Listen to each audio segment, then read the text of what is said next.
पर विराजमान दिल्ली की लोकप्रिय मुख्यमंत्री श्रीमती रेखा गुप्ता जी, केंद्रीय मंत्री श्रीमती अन्नपूर्णा देवी जी, श्रीमती सावित्री ठाकुर जी, राष्ट्रीय महिला आयोग की चेयरपर्सन श्रीमती विजया रहाटकर जी, यहाँ आप सबके बीच भी कई वरिष्ठ लोग बैठे हैं, सांसद है, विधायक है। हमारे लोकसभा के पूर्व स्पीकर आदरणीय मीरा कुमार जी भी हमारे बीच है।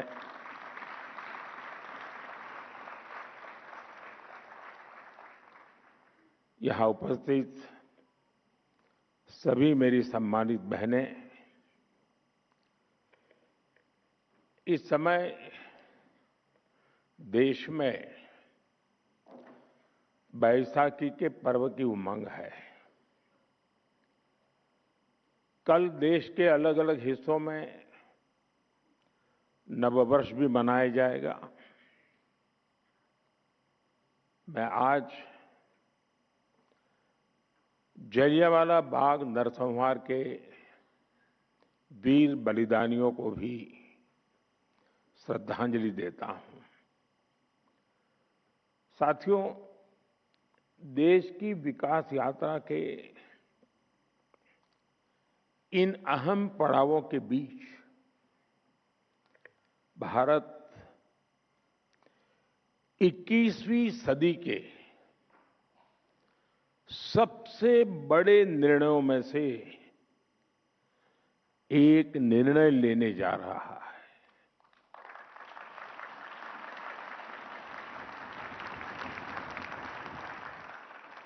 मैं बहुत जिम्मेवारी के साथ कह रहा हूं कि 21वीं सदी के महत्वपूर्ण निर्णयों में से एक महत्वपूर्ण निर्णय ये है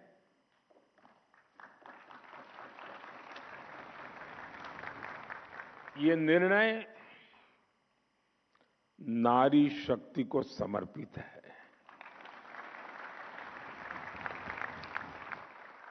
नारी शक्ति वंदन को समर्पित है। हमारे देश की संसद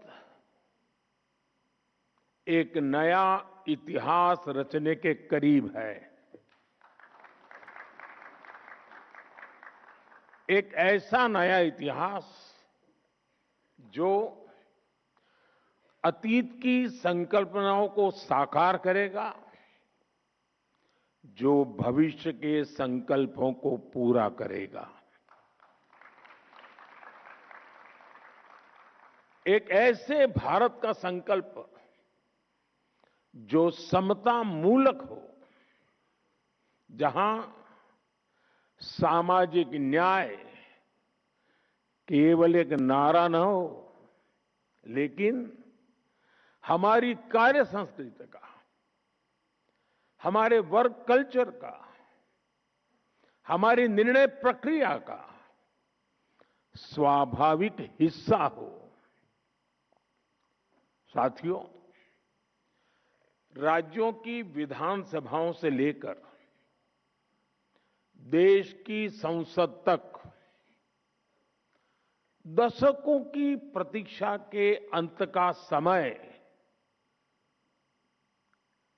16, 17, 18 है।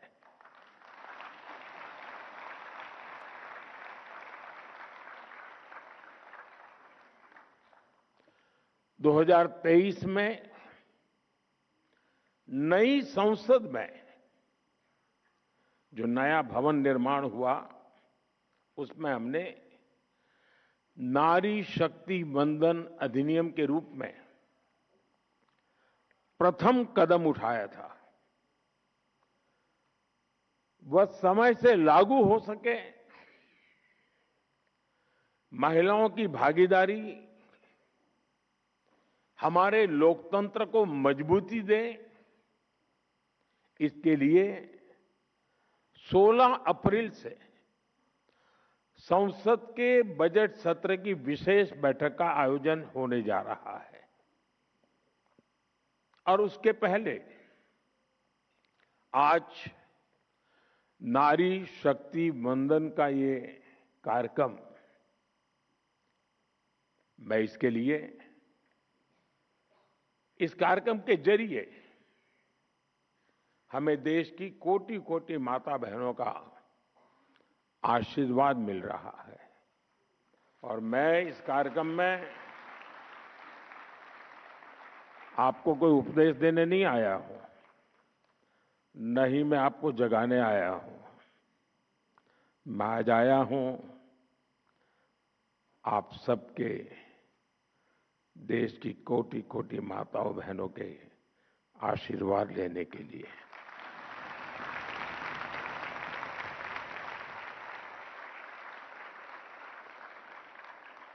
आप सभी देश के कोने कोने से आई हैं। मैं आपकी इस उपस्थिति के लिए, इस महत्वपूर्ण काम के लिए आपने जो समय निकाला है, इसके लिए आपका हृदय से अभिनंदन करता हूं। साथ ही भारत की सभी महिलाओं को एक नए युग के आगमन की बधाई भी देता हूं। साथियों, लोकतांत्रिक संरचना में महिलाओं को आरक्षण देने की जरूरत दशकों से हर कोई महसूस कर रहा था, चर्चा भी होती थी। इस विमर्श को करीब करीब 4 दशक बीत गए, 40 साल बीत गए। इसमें सभी पार्टियों के और कितनी ही पीढ़ियों के प्रयास शामिल है। हर दल ने इस विचार को अपने अपने ढंग से आगे बढ़ाया है। 2023 में जब नारी शक्ति वंदन अधिनियम आया था, तब भी सभी दलों ने सर्वसम्मति से इसे पास कराया था।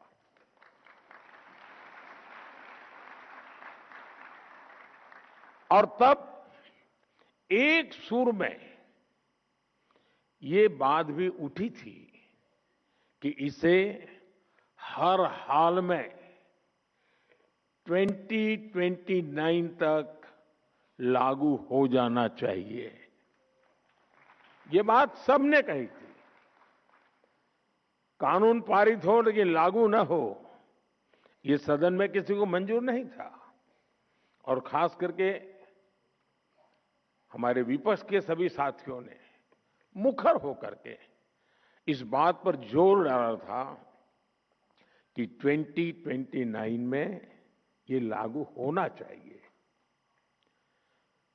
2029 की समय सीमा को ध्यान में रखते हुए सरकार ने, क्योंकि विपक्ष ने जो बात रखी थी, हमारे लिए वो बात भी गंभीर होती है और इसलिए हम लगातार विचार विमर्श करते रहे, मंथन करते रहे, नए नए रास्ते खोजते रहे। संविधान की जिनको ज्यादा अध्ययन है, ऐसे लोगों की भी सलाह ली और 16 अप्रैल से संसद में इस पर व्यापक चर्चा भी होने जा रही है। साथियों, हमारा प्रयास है और हमारी प्राथमिकता भी है, इस बार भी ये काम संवाद, सहयोग और सहभागिता से हो। और मुझे पूरा विश्वास है कि जिस प्रकार से इस अधिनियम को पारित किया गया था और संसद का सदन का गौरव बढ़ा था। इस बार भी सबके सामूहिक प्रयास से संसद की गरिमा और नई ऊंचाइयों को छुएगी।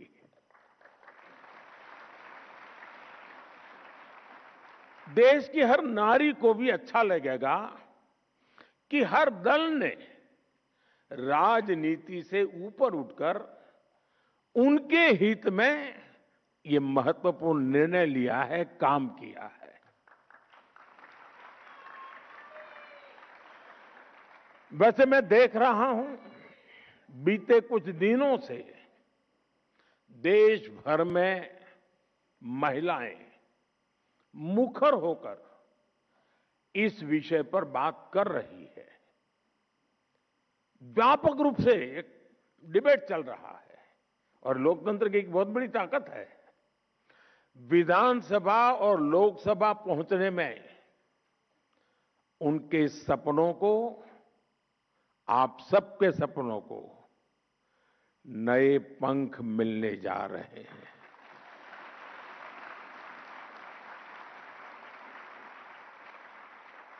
मैं अनुभव कर रहा हूं, देश में एक सकारात्मक माहौल बना है। साथियों, आजादी की लड़ाई से लेकर संविधान सभा के निर्णयों तक स्वतंत्र भारत की नींव रखने में भारत की नारी शक्ति ने असीमित योगदान दिया है। इतिहास गवाह है। और आजादी के बाद भी जिन महिलाओं को प्रतिनिधित्व का मौका मिला, उन्होंने देश के लिए बहुत शानदार काम किया है। हमारे देश में राष्ट्रपति से लेकर प्रधानमंत्री तक महिलाएं जहां भी रही हैं, उन्होंने अपनी अलग लेगेसी बनाई है। इस समय भी हमारे देश में राष्ट्रपति जी से लेकर वित्त मंत्री तक ऐसे अहम पद महिलाएं ही संभाल रही है। उन्होंने देश की गरिमा और गौरव दोनों को बढ़ाया है। साथियों, हमारे देश में महिला नेतृत्व का एक बेहतरीन उदाहरण पंचायती राज संस्थाएं भी हैं। आज भारत में 14 लाख से अधिक महिलाएं लोकल गवर्नमेंट बॉडीज में सफलतापूर्वक काम कर रही है।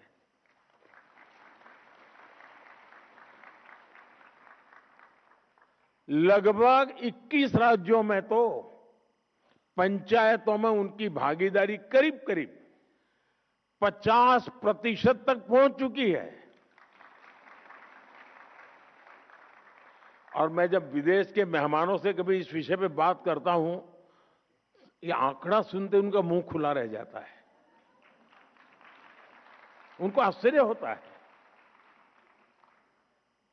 साथियों, ये कोई साधारण बात नहीं है।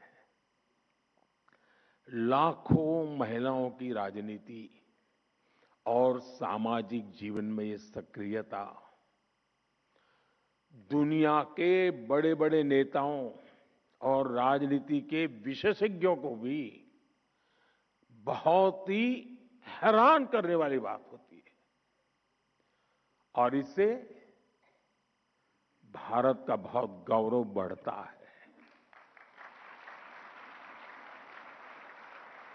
साथियों, अनेक अध्ययनों में ये सामने आया है कि जब निर्णय प्रक्रियाओं में महिलाओं की सहभागिता बढ़ी, तो इससे व्यवस्थाओं में भी संवेदनशीलता आई है। और ये बहुत बड़ी ताकत होती है। और इसका परिणाम है पानी, शिक्षा, स्वास्थ्य, पोषण, ऐसे कई विषयों में ज्यादा समर्पण भाव से, ज्यादा संवेदनशीलता से परिणामकारी काम हुए हैं।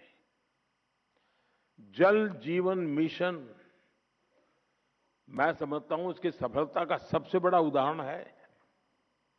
इसमें पंचायत स्तर पर महिलाओं की भागीदारी की ही बहुत बड़ी भूमिका है। साथियों, हमारे लोकल बॉडीज और संस्थानों में इतने वर्षों से जो लाखों महिलाएं काम कर रही हैं, नेतृत्व कर रही है, उनके पास ग्रासरूट लेवल का बहुत समृद्ध और लंबा अनुभव है। वो अब और बड़ी भूमिका के लिए तैयार है और तत्पर भी है। मैं मेरा अपना निजी अनुभव बताता हूं। ये सामर्थ्य क्या होता है। मैं 2001 में नया नया मुख्यमंत्री बना। मुझे कोई ज्यादा अनुभव नहीं था सरकार चलाने का, शासन व्यवस्था का। एक प्रकार से मैं नया व्यक्ति था। शायद 2002 या 2003 की घटना होगी। हमारे एक विधायक मेरे पास आए, बोले मेरे क्षेत्र में एक गांव की पंचायती की बहनें आपको मिलना चाहती हैं। ये खेड़ा डिस्ट्रिक्ट, आनंद डिस्ट्रिक्ट का इलाका था जहां सरदार साहब का जन्म हुआ था। तो मैंने कहा भाई उनको पंचायत का कोई काम होगा तो पंचायत मंत्री को मिला लीजिए उनको। नहीं, बोले साहब वो आपसे मिलना चाहते हैं। मैं कहा क्यों? तो बोले पंचायत में सबकी सब मेंबर महिलाएं हैं, एक भी पुरुष मेंबर ही नहीं है हमारी पंचायत में। मैंने कहा ऐसे कैसे? बोले गांव वालों ने तय किया कि इस बार प्रधान महिला है तो मेंबर भी सब महिला, कोई पुरुष चुनाव ही नहीं लड़ा था। तो मेरा ध्यान स्वाभाविक गया। मैंने कहा भाई जरूर मैं मिलूंगा। छोटा सा गांव था, कोई शायद 13 मेंबर की पंचायत थी। तो मैंने उनको समय दिया, वो सब आए मिलने के लिए। वो 13 बहनें थी, उसमें जो गांव की प्रधान बनी थी वो शायद 8वीं कक्षा तक पढ़ी थी। बाकी जो बहनें थी, एक दो बहनों तो घूंघट भी लगा हुआ था। वो ज्यादा शायद कुछ तो होगी जिन्होंने स्कूल भी नहीं देखा होगा। तो सब आए। मुझे लगता है ये सब बड़े बड़े लोगों ने उनको कोई मेमोरेंडम पकड़ा दिया होगा, कुछ मांग लेकर के आए होंगे कि मेरे गांव में ये करो, मेरे गांव में वो करो। मैं हैरान था, उनके हाथ में कोई कागज नहीं था। तो बैठे, मैंने परिचय किया। तो पूछा आपने समय मांगा था, क्या काम है? नहीं, बोले कोई काम नहीं है।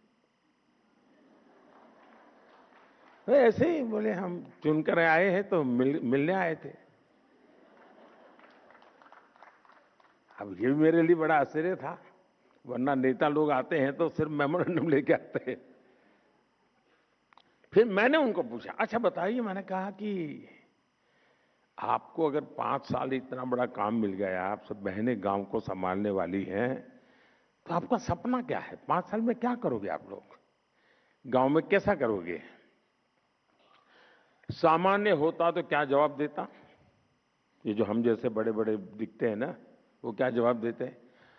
स्कूल बना लेंगे, अस्पताल बना देंगे, रोड बना देंगे, ऐसे ही जवाब देते। उस दिन 8वीं कक्षा पढ़ी हुई इस प्रधान ने और उसके साथ आई हुई महिला मेंबर्स ने मुझे जो जवाब दिया, वो शायद दुनिया का बड़े से बड़ा अर्थशास्त्री नहीं दे सकता है। और वो बात आज भी मेरे लिए एक लेसन की तरह है। मैं सीएम बना, पीएम बना, लेकिन उस पंचायत की महिलाओं की वो बात मेरे लिए आज भी मार्गदर्शक है। आपको आश्चर्य होगा, ऐसा क्या जवाब दिया होगा। जब मैंने उनको पूछा क्या करेंगे आप, 5 साल आपको मिले हैं, गांव ने आपने बड़ा दायित्व, तब उन्होंने मुझे जवाब दिया, साहब एक इच्छा है। मैंने कहा क्या, और वो जवाब आज भी मेरे कानों में गूंजता रहता है।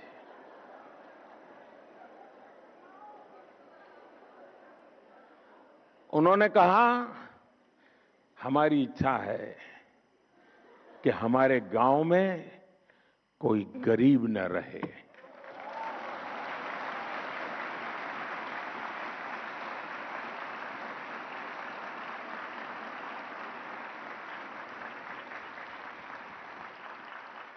बड़े से बड़े अर्थशास्त्रियों के लिए भी इससे बड़ा कोई संदेश नहीं हो सकता है। यह अपने आप में मेरे लिए एक बड़ा सुखद अनुभव था, और वो आज भी शब्द मेरे कानों में गूंजते रहते हैं। और इसलिए जमीन से जुड़े हुए अनुभव से जो वाणी निकलती है ना, वो वेद वाक्य बन जाता है।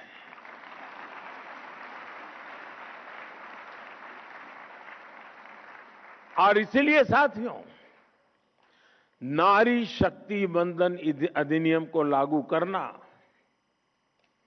ऐसी सभी महिलाओं के जीवन का बहुत बड़ा अवसर बनने जा रहा है। अब पंचायत से आगे बढ़कर पार्लियामेंट पहुंचने का उनका सफर और आसान होने जा रहा है। साथियों,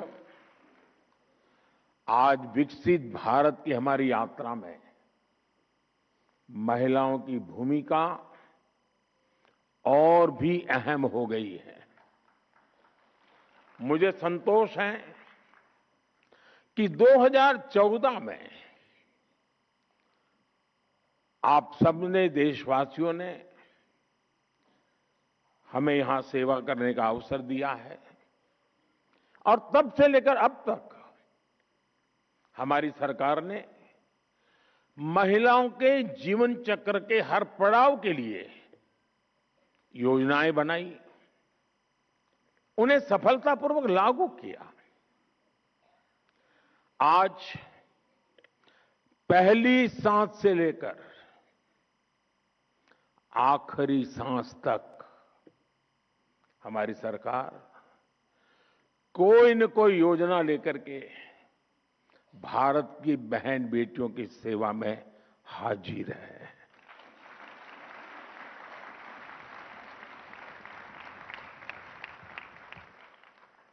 गर्भ में बेटी की हत्या ना हो, इसके लिए हमने बेटी बचाओ बेटी पढ़ाओ अभियान शुरू किया।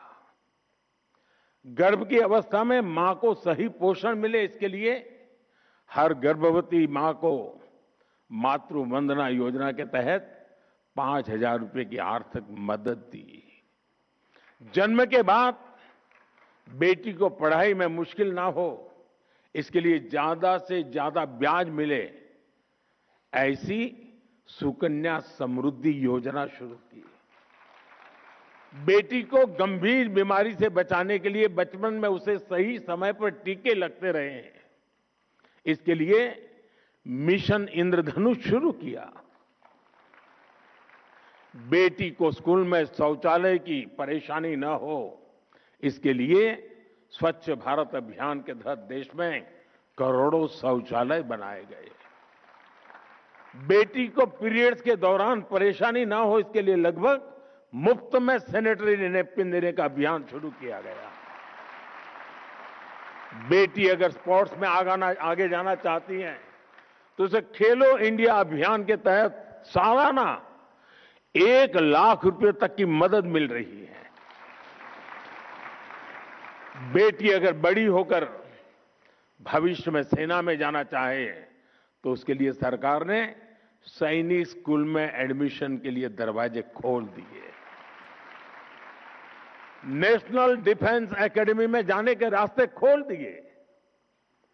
जीवन के आगे के पड़ाव में बेटी को रसोई में धुएं की परेशानी ना उठानी पड़े, इसके लिए हमने उज्ज्वला योजना शुरू की, करोड़ों गैस कनेक्शन मुफ्त दिए। बेटी को मीलों तक सिर पर पानी ना ढोना पड़े, इसके लिए हमने हर घर नल से जल अभियान शुरू किया। बेटी को अपने परिवार के लिए राशन की चिंता ना करने पड़े, इसके लिए मुफ्त राशन की योजना शुरू की। अपने पारिवारिक जीवन में बेटियों को इलाज की चिंता न हो, इसके लिए उन्हें 5 लाख रुपए तक का मुफ्त इलाज देने वाली आयुष्मान योजना संभव बनाई दी। 80% तक डिस्काउंट पर सस्ती दवा के लिए जन औषधि केंद्र, इन सबका सबसे ज्यादा लाभ हमारी बहनों और बेटियों को हो रहा है। साथियों, आप सभी इस बात को भली भांति जानते हैं कि भारत में महिलाओं को सशक्त करने के लिए उनकी आर्थिक भागीदारी को बढ़ाना आवश्यक है। इसलिए हमने अपनी सरकार के हर निर्णय में, हर योजना में इस पहलू का ध्यान रखा। पहले परिवार की संपत्ति मुख्य रूप से पुरुषों के नाम होती थी। घर है तो पुरुष के नाम पर, खेत है तो पुरुष के नाम पर, दुकान है तो पुरुष के नाम पर, गाड़ी है तो पुरुष के नाम पर, स्कूटर है तो भी पुरुष के नाम पर, और यह सहज चलता था। हमने पीएम आवास योजना में घरों को प्राथमिकता के आधार पर परिवार की महिलाओं के नाम पर रजिस्टर करना शुरू किया।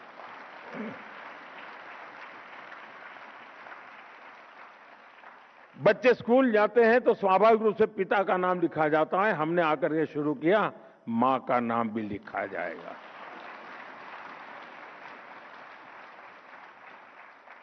बीते 11 साल में इस निर्णय का लाभ 3 करोड़ से ज्यादा महिलाओं को अपने घर का नाम, घर खुद के मालकिन बनी है। इससे आज घरों में महिलाएं भी आर्थिक रूप से सशक्त बन रही हैं। आमतौर पर पिता और बेटा कुछ व्यापार की बात करते हैं ना, और अगर मां चाय लेके आए और थोड़ी देर खड़ी रहे, अरे तुम जाओ किचन में काम करो, हम बात कर रहे हैं। मैं गृहस्थी नहीं हूं, लेकिन पता बहुत है।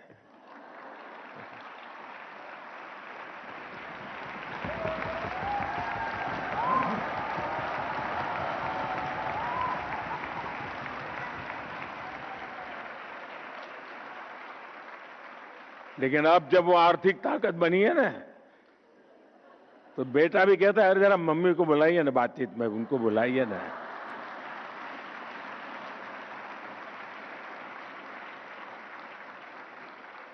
साथियों, 2014 में हमारे देश में करोड़ों महिलाएं ऐसी थी जिन्होंने कभी बैंक का दरवाजा भी नहीं देखा था। महिलाएं बैंकिंग सेक्टर से जुड़ी ही नहीं थी, तो उन्हें बैंकिंग का लाभ कैसे मिला? हमने जन धन योजना शुरू की तो देश की 32 करोड़ से ज्यादा महिलाओं के बैंक खाते खुले।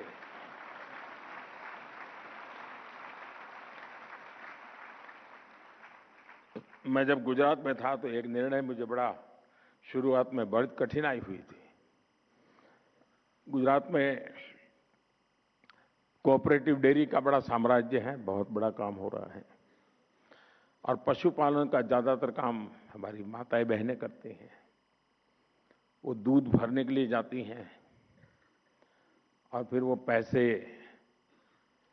हफ्ते के बाद वो देते हैं, तो पुरुषों के देते थे पैसे। मैं जब मुख्यमंत्री बना, मैंने कहा मैं नहीं दूंगा पुरुषों को।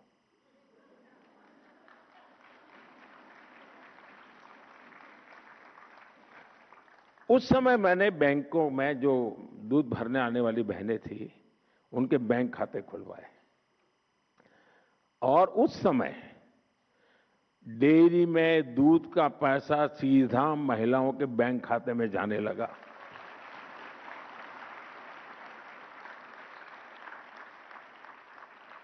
साथियों, आज हमारी बेटियां नए नए बिजनेस में अपनी पहचान बना रही है। मुद्रा योजना में 60% से ज्यादा लोन्स, 60% से ज्यादा लोन्स महिलाओं ने लिए हैं। देश की स्टार्टअप रिवॉल्यूशन को भी महिलाएं लीड कर रही है। आज 42% से ज्यादा रजिस्टर्ड स्टार्टअप्स में कम से कम एक महिला डायरेक्टर है।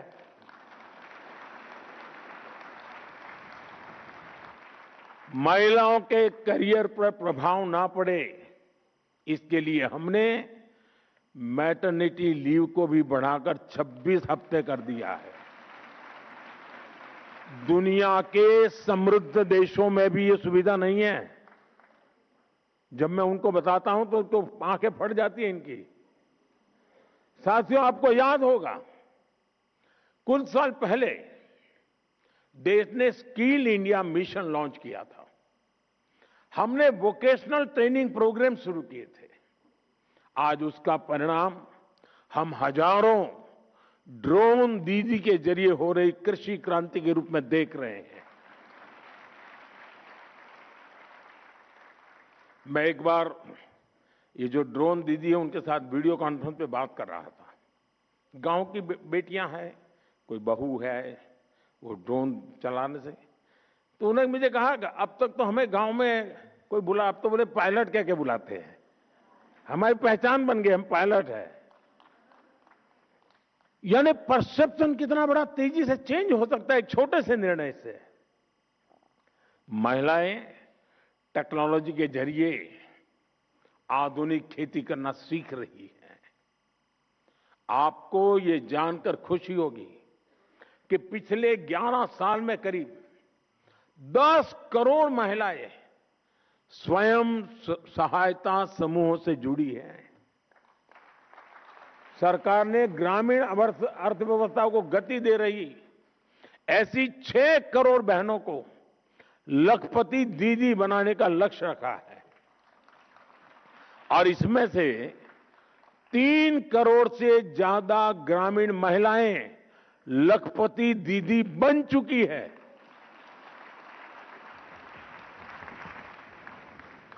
और जो विमेन सेल्फ हेल्प ग्रुप है उनको बैंकों से पैसा मिलता है काम के लिए, और आप जानकर के खुश हो जाएंगे, अगर उनको बुधवार को पैसा जमा करना है तो मंगलवार को जाकर के जमा कर देती है। एक दिन पहले बहनों के पास जो व्यवहार है, कोई एनपीए नहीं हो रहा है जी, सारे के पैसे बैंक से जाते उतने ही वापस आते हैं।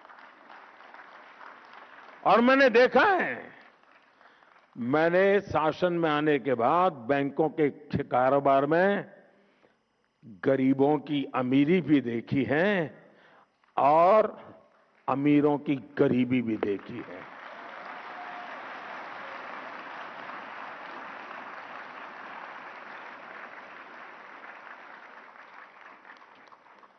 इतना ही नहीं साथियों, ये हमारी माताएं बहनें वोकल फॉर लोकल की ब्रांड एम्बेसडर बन रही हैं।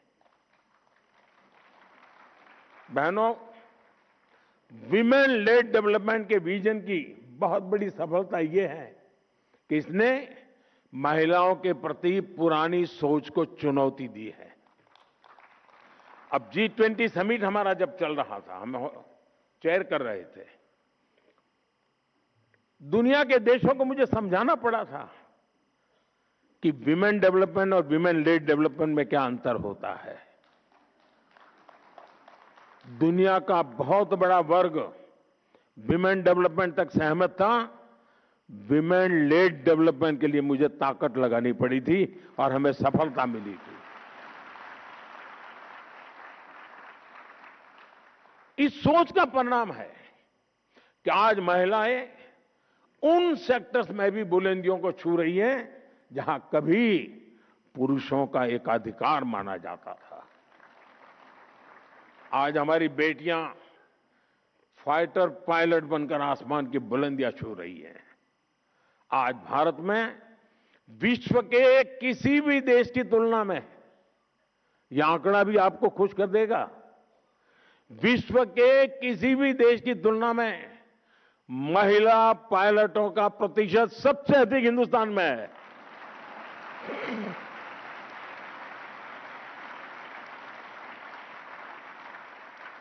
आज पीएचडी एनरोलमेंट में बेटियों की संख्या 2014 की तुलना में डबल हो चुकी है।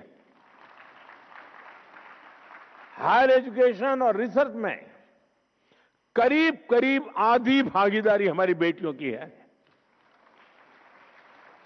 मैथ्स और साइंस की पढ़ाई में, स्टेम एजुकेशन में बेटियों की संख्या करीब करीब 43% तक पहुंच गई है। मुझे याद है, मैं दुनिया के एक समृद्ध देश में एक बार गया, तो वहां के शिक्षा मंत्री मेरे साथ लिफ्ट में हम लोग जा रहे थे। मतलब पूछा मुझे कि भारत में महिलाएं एजुकेशन में कैसा है। मैंने कहा बहुत अच्छा है, ज्यादा है, कुछ जगह पे तो पुरुषों से ज्यादा महिलाएं। तो फिर उन्होंने बड़ी जिज्ञासा से पूछा, स्टेम एजुकेशन में क्या महिला हिस्सा? मैंने कहा 50% हिस्सा उन्हीं का है। तो उनके लिए आश्चर्य था। ये दुनिया के समृद्ध देश की शिक्षा मंत्री की मैं बात कर रहा हूं। साथियों, हमारे समाज में एक बड़ी चुनौती महिला सुरक्षा को लेकर भी रही है।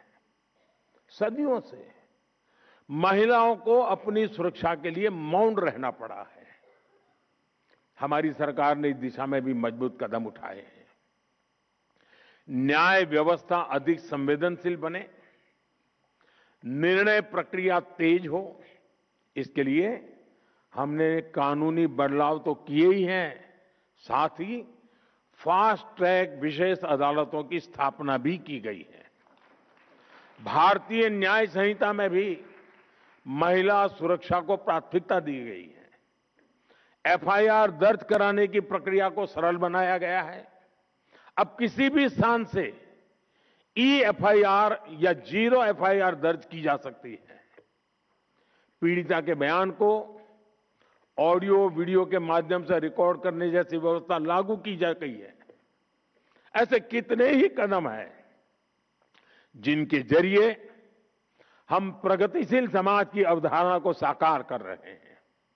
साथियों, जीवन के हर पड़ाव, हर चिंता, सुख दुख, हर अवसर पर, ऐसी हर परिस्थिति में ध्यान देते हुए हमारी सरकार ने अनेक छोटे बड़े कदमों से महिलाओं को सशक्त किया है।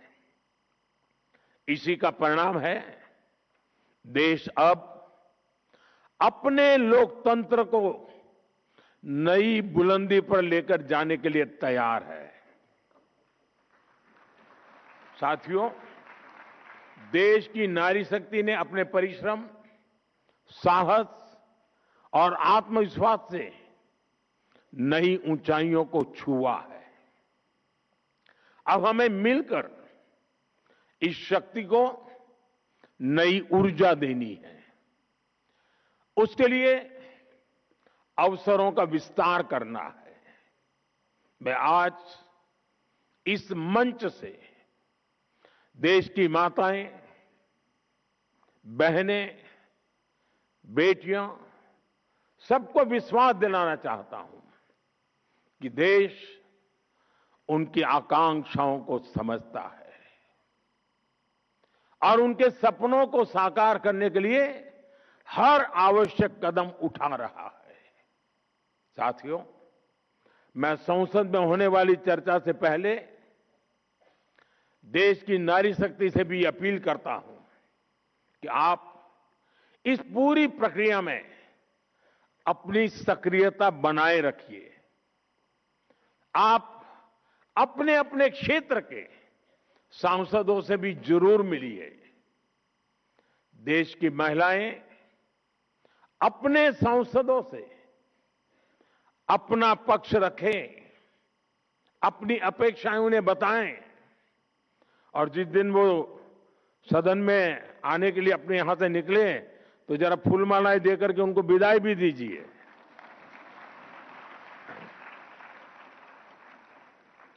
ताकि जब माता बहनों के आशीर्वाद लेकर के सांसद निकलेंगे ना तो दूसरा निर्णय कर ही नहीं सकते, ताकि ये मेरे साथ सभी सांसद साथी सही निर्णय ले, महिलाओं के हित में निर्णय ले, सहमति से निर्णय ले। साथियों, मेरा आपसे एक और आग्रह है, नारी शक्ति वंदन कार्यक्रम में होने वाली चर्चाओं का आप सब देश के गांव-गांव तक लेकर जाएं। व्यक्तिगत मेल मिलाप से, सोशल मीडिया के जरिए, अन्य प्रचार माध्यमों के जरिए हमें देश के इस बड़े फैसले को देश की हर महिला तक पहुंचाना है। हमें उन्हें अवेयर करना है ताकि वो इस बड़े निर्णय की ताकत को समझ सके, ताकि वो अपनी भूमिका को समझ सके और खुलकर ये सपना देख सके कि आने वाले कल में राज्यों से लेकर देश की संसद तक वो अपनी उपस्थिति दर्ज करा सकती है। आइए हम मिलकर, सब मिलकर ये संकल्प लें, नारी शक्ति के पास उनके अधिकार होंगे और वो निर्णय प्रक्रिया में पूरी तरह भागीदार भी बनेगी। यही हमारे उज्जवल भविष्य की सबसे बड़ी गारंटी है। मैं तो ये भी कहूंगा कि 16, 17, 18 मैं वो तो स्पीकर महोदय के अधिकार का क्षेत्र है, लेकिन मैं तो चाहूंगा कि उस समय दर्शक दीर्घा महिलाओं से ही भरी रहे।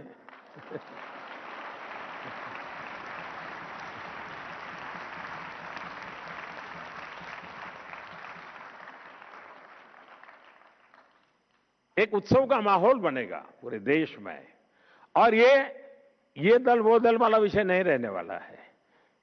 कौन जीता, कौन हारा, किसने किया, किसने सब, सारा क्रेडिट देश की मातृशक्ति को है, सारा क्रेडिट देश की संसद को है, सारी क्रेडिट हिंदुस्तान के सभी राजनीतिक दलों को है, सारी क्रेडिट पिछले 3-4 दशक से लगातार जो जो काम कर रहे हैं सबको क्रेडिट है।